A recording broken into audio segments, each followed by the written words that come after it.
Hey there YouTube, Wrestling Optimus here, back with a very special combo video. That's right, the go-home episode of AEW Dynamite was moved to Friday, so I'm here with an action figure review of the show, and my predictions for Double or Nothing this Sunday on pay-per-view.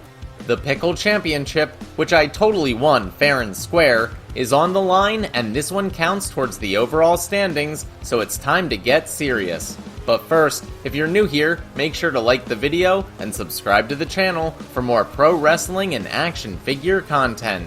Now, we're headed into my custom dailies place, so for a review and some predictions, let's take it over to the action figures. On the buy-in pre-show, Serena Deeb defends her NWA Women's Championship against Riho. This should be a great match, but I'm picking Serena to retain. Keeping with the gambling theme of the pay-per-view, the Casino Battle Royale will see 21 men fight for an opportunity at the AEW World Title, with the 21st man being a mystery. Here's the 20 we know about: Pentagon, Jungle Boy, Max Caster, Anthony Bowens, Isaiah Cassidy, Mark Quinn, Matt Hardy, Christian Cage, Powerhouse Hobbs, Evil Uno, Stu Grayson, Colt Cabana, 10, QT Marshall, Nick Camarado, Lee Johnson, Brian Pillman Jr., Griff Garrison, and Matt Sydal. These are mostly tag team guys or young guys still working their way up the card. In my opinion, and without picking the mystery man, the only three guys with an actual chance are Christian Cage, Matt Hardy, and Pentagon. And of them, I'm going with Christian Cage so he can have one last good run before he inevitably retires. With all that out of the way, Dynamite opens with a completely new look. There's only one tunnel and some bleachers full of people on the stage. Yes, you heard me right. I said live fans in attendance for the first time since the start of the pandemic. Obviously, that also gives it a totally different feel than anything we've seen in over a year. The honor of the first crowd pop goes to none other than Darby Allin, who takes on Cesar Bononi. He wins with a coffin drop to thunderous chants. Damn, that audience was a sight for sore eyes. Afterwards, Darby calls out Scorpio Sky and Ethan Page ahead of their tag team match at Double or Nothing. But they saunter out and refuse to take the bait. Cesar Bononi and his friends, however, have no problem jumping Darby and Sting from behind until they're chased off by the Dark Order. Later in the night, Sky and Page face Evil Uno and Stu Grayson of the Dark Order, and although they take most of the offense, Ethan Page hits a powerbomb for the win. During the post-match promo, Darby interrupts with an army of people wearing Sting masks. Scorpio takes out the first few before the Icon reveals himself as one of the masked men and sends the heels running. As for my prediction, this is the official return of Sting, while Darby is probably my favorite wrestler in AEW right now, so yeah, I'm taking them.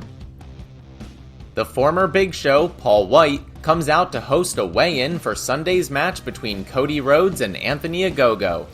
Both men come out with their entourages for a legitimate weigh-in, and apparently there's only 1 pound difference between them.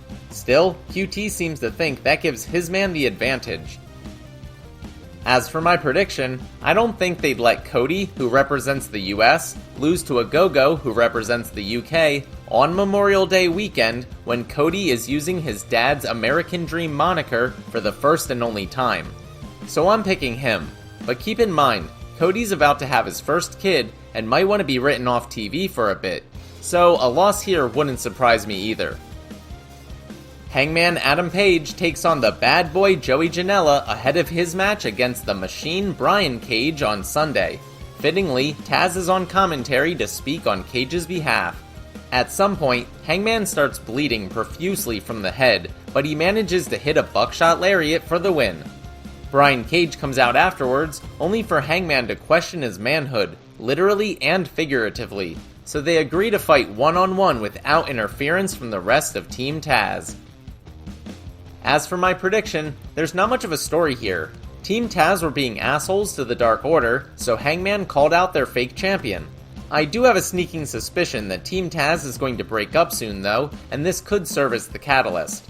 That's why I'm picking Hangman Adam Page. Jon Moxley and Eddie Kingston cut a promo on the Young Bucks ahead of their match at Double or Nothing. The only notable part is when Mox mentions Philly. We actually don't get a response from the Bucks, so I'll just get to my prediction. As much fun as it would be to have Eddie and Mox running around with the tag belts, I just don't see it happening. All they wanted to do was cause some mayhem, and in that respect, they were very successful. The Young Bucks retain after getting the shit kicked out of them.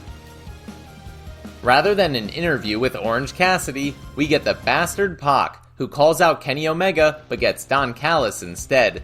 Pac knows it's just a distraction though, and beats up Omega when he tries to attack from behind. The Good Brothers make the save, only to be chased off by the Lucha Brothers. Kenny tries to hit a one-winged angel on Pac when Orange Cassidy's music plays. He strolls out to the ring and hands Kenny an envelope containing the shredded remains of the offer from last week. Guess this match is staying a triple threat. As for my prediction, the segment ended when Cassidy hit both men with orange punches and stood tall. Unfortunately, that usually means he's not winning on Sunday. And although I think Pac would make a great champion, I'm pretty sure Kenny wants to milk this whole belt collector gimmick for a little while longer. So I'm picking Omega to retain. Apparently Jade Cargill finally made a decision and picked Smart Mark Sterling as her new manager. Cool. She takes on Kylan King in a battle of the two tallest women in AEW. Predictably, Jade wins. Dante Martin of Top Flight challenges the new TNT champion Miro ahead of his match at Double or Nothing against the Murder Hawk monster Lance Archer. At only 19, Dante is the youngest person on the AEW roster, yet wrestles like a veteran. He puts up a good fight before tapping out to the game over. Jake the Snake brings out Archer afterwards, who attacks Miro. They have to be separated by referees. As for my prediction, this one is really hard. Lance Archer is one of the most protected guys in the company, but Miro just won the belt and is on a warpath right now. Once again, I'd like to see it play out the other way, but I'm picking Miro to retain. AEW Women's Champion HIKARU Shida arrives wearing a beautiful Japanese dress to celebrate the 1-year anniversary of her winning the title. Tony Schiavone presents her with a brand new and much improved championship belt. Then she finally gets to thank the fans in person for the first time in her 377-day title reign. Of course, she's interrupted by her opponent, Dr. Britt Baker, who claims that after she wins the new belt on Sunday, it'll be the start of the DMD era. As for my prediction, Shida has been an incredible champion through the entire pandemic, but after more than a year, I think it's about time to give someone else a shot, so I'm going with the Dentist to win. The legend himself and former head of WCW, Eric Bischoff, comes out to MC a celebration of the Inner Circle. They'll be taking on the Pinnacle at Double or Nothing in only the second ever Stadium Stampede. Last time the Inner Circle lost. This time, if they lose, they'll have to break up for good. The Inner Circle come out to Judas, and it is so awesome hearing fans sing along again. Each member gives a brief, heartfelt speech, and it really does feel like this is their last night together. They almost seem resigned to their fate, which doesn't give me much confidence in their chances.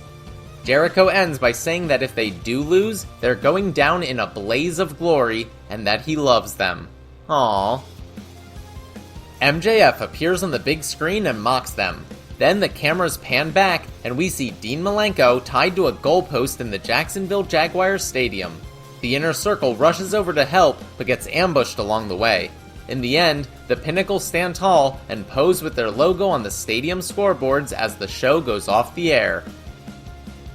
As for my prediction, this is by far the hardest match to pick. On one hand, the Pinnacle have momentum after winning at Blood and Guts and standing tall here. They're the faction of the future. On the other hand, the Inner Circle have been the top faction in AEW since literally the first episode of Dynamite, and it would be weird if they broke up after losing the only 2 Stadium Stampede matches in history. My brain says Pinnacle, but my heart says Inner Circle, and you know what they say. That's why I'm picking the Inner Circle to win and stay together. Alright, that'll do it for AEW Dynamite and my predictions for Double or Nothing. Thanks so much for watching. Let me know what you thought and who you have winning in the comments down below. I'll be back on Monday with my action figure review of the show, and then again next Saturday to review another Friday edition of Dynamite. If you enjoyed this video, make sure to do all that normal YouTube stuff. Smash the like button, share with any wrestling or action figure fans you may know, subscribe to the channel, and spread the word.